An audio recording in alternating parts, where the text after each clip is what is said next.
Hi, editing me here. Catch me in this video saying Javier Bardem, like that's his name. I know it's Javier. My brain just went, there's a lot of R's here. And so it just added another one because why not? So I sound like a total gringa. Not even a gringa. A gringa could do better than that. But anyway, am I recording this on TikTok? Yes, I like the inverted camera. Okay, I just want to give you the heads up as Javier. Bye. Hi. I went missing again, but I'm back now. As you can tell, there might be a couple of changes to the channel, and I'll address those after we talk about being the Ricardos. But just know that I'm so happy to be back, and if you're watching this, I super appreciate it. Now, we have a whole plethora of movies to look forward to this year, and a bunch of new different stuff coming out, but just taking it back a little bit to December, I want to talk about being the Ricardos. This film is directed by Alan Sorkin. It came out on Amazon Prime on December 10th of 2021. It stars Nicole Kidman and Javier Bardem as our titular characters Desi Arnaz and, of course, Lucille Ball. Now, I won't lie to you. I was skeptical about Javier Bardem.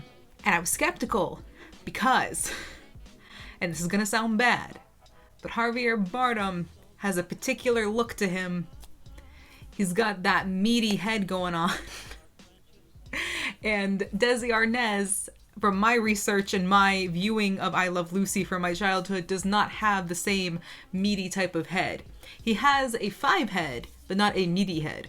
And honestly, I thought Oscar Isaac might have been a better fit to play Desi Arnaz before I saw the movie. But of course, it's Javier Bardem. He blew me away.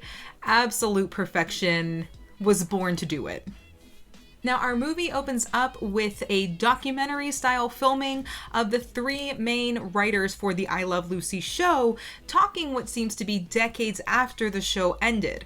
Now, I'm not gonna lie, this was confusing. I think we could have really done without this bit. Going back and forth between the interviews, it just really felt unnecessary, and if you've seen the movie, you might agree with me, you might disagree with me, but I don't feel like it added anything to the film. Being the Ricardos not only tells the story of I Love Lucy, but the story of how Lucy and Desi met and their rocky relationship.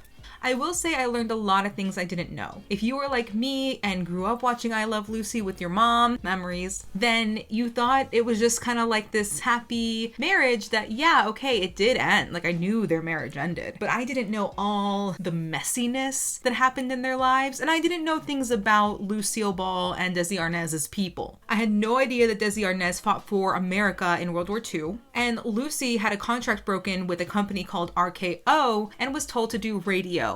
This was more than likely because of her age, but RKO insisted that it had nothing to do with that, and it had nothing to do with her. She just wasn't needed for pictures anymore since stars like Rita Hayworth and, Betty Davis were gonna come back onto the scene when they were done with the projects that they couldn't book them for. Being told to do radio was also very ageist in my opinion, and in the movie they addressed that as well, but joke's on them because that ended up giving her a lot of success. So Desi and Lucy already had one kid before she was pregnant on I Love Lucy. I knew that Lucille Ball was the first pregnant woman to be shown on TV, but I had no idea that they already had a kid. I thought that was their first pregnancy.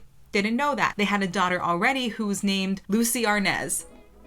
Very creative. And I had no idea that Lucille Ball was caught up in the whole Communist Party scandal that screenwriters in Hollywood were going through in that era. Lucille Ball was a registered communist in the 1930s, and she meant it with her whole heart. She was really like a person who was raised to care about workers, and that's why she registered with the Communist Party, because her grandfather taught her to care about people who work. And that really did bite her in the 1960s during the 2nd season of I Love Lucy. And this movie mainly follows that week where Lucille's life just seems to be out of whack. The communist thing is getting out of control. The movie mainly follows the 1 week leading up to shooting the next episode of I Love Lucy, while it's under attack for her past association with the Communist Party. This leaves producers biting their nails to see if that will be their final show or not. And throughout that week, we also see flashbacks of Desi and Lucy's love story and how their rocky relationship ended up making one of the greatest shows in TV history. The cinematography is phenomenal. The acting is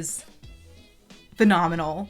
Everyone nailed it. Nicole Kidman actually worked with a voice coach during the first lockdown to really nail the accent Lucille Ball had when playing Lucy on TV. It shows. It really shows. Her facial movements, her expressions, her voice, everything screams Lucy. J.K. Simmons as Fred was an obvious choice, and that man is brilliant. He was absolutely brilliant. The nostalgia, like I said, if you grew up watching I Love Lucy, on point. Absolutely so much fun. It'll bring a nice little smile to your face and you'll forget that life is hard. The drama and the comedy are absolutely excellent. I really loved how they showed how calculated Lucy was about her show. Obviously, it takes a lot more than just like funny lines and for good camera direction to make a show funny. There's a lot of physical comedy involved, and Lucille Ball is like the queen of physical comedy, especially in that time. And I even think now, I think she's very relevant in that now. And the way that she broke down everything and wouldn't let people tell her that she was too much or that she needed to stop or that she needed to like just listen to other people. She knew what was right, and God bless her, because if it wasn't for her, it's very obvious that I Love Lucy would not be like it is today. Watching the story of her career really blossom was really inspirational, especially because her career didn't really take off as big as we know it now until she was like 40, which back then was really hard to do. It's a little different now, but especially back then, that's beyond inspirational. The writers on this film really understood the characters. They obviously did their own studies, and they really had a nice balance between comedy and drama. If I were to rate Being the Ricardos, just with everything involved, just how well these actors really became their characters, I'd have to say it's like an 8 out of 10. And I'm only giving it an 8 because I really didn't think that the intercuts to the interview in the beginning was very necessary. I thought we really could have done without that. But I understand we play around with different things in film, and that's one of those things that didn't work for me. Maybe some people liked it. Also, sometimes the flashbacks got confusing. However, that might have been because I didn't know certain things, like that the Ricardos had a child before their son was born. Overall, I highly recommend this movie, especially if you're a big fan of I Love Lucy or you're a big fan of old Hollywood, even if you're not familiar with the I Love Lucy show. And if you're not, I definitely recommend that you watch that as well. Anyways, thank you so much for watching. And now let's address the channel changes. When I first started this channel, I made it about me.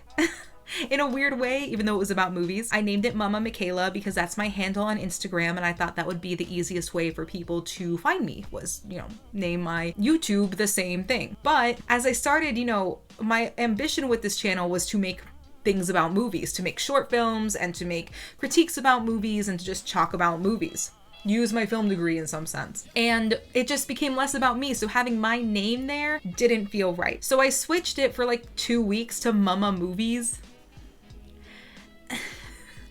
Not a fan of that, obviously. So scratch that, and Let's Get Cynical came from a pun I had about a year ago. I was playing with ideas for what segments to do on my movie channel, and I was really passionate, and I still am, about talking about movies I don't like. That stuff is fun to me. So I thought I would do a segment called Let's Get Cynical, like cinema, but cynical, and it was like, let's get cynical, and that's what it's like to be me in my brain every day. So this channel is now called Let's Get Cynical, and I'm a cynical girl, which is supposed to be like a take on Material Girl. Anyway, my very awful puns. But anyway, this channel is now Let's Get Cynical. My name is still Michaela, but I just feel a lot better with the channel not being associated with me. And in other news, I have started a second channel, basically just documenting my year of 2022. It's a lifestyle channel trying to create better habits and trying to document my journey on making this year my